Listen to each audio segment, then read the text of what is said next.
Meron din nala dito sa atin mga bro na isang Suzuki SkyDrive. Ang problema nito ay sumasabog yung mga ilaw, pumuputok yung battery. Kaya tinroubleshoot natin mga bro. Ang problema niya ay overcharge. So may leak na yung stator, kaya ang ginawa natin, pinulib natin mga bro. Yan, oh. Okay. So remedyo mga bro, remedyong pangmatagalan. Ito yung puti. Okay, ito yung puti. Ito yung dilaw at ito yung body ground. So ang ginawa ko, yung nakahinang dito, ito po yun, yung dalawa, tinanggal ko muna, tapos pinagsama ko ulit siya. Okay? Silang dalawa kasi ito eh. Tapos yung nandito na winding, ito na yon. Kinabitan ko ng wire papunta dito. So bali, ito na yung puti, ito yung dilaw. Ganun ang pagpupulwib, ano? Maraming paraan ng pagpupulwib. Pwede naman baliktarin natin.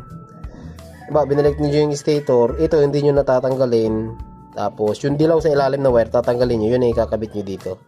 Parang ganon. Ito kasi, pag medyo tinatamad kayo magkalas ng, ayan o, kakalas pa kayo ng stator, ganito na lang gawin nyo. Ito, wag nyo nang gagalawin. Ito, tatanggalin nyo. Yung nandito.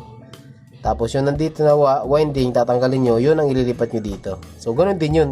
So, pagka natindihan nyo yung function, halos parehas lang naman. Wala naman pinagkaiba.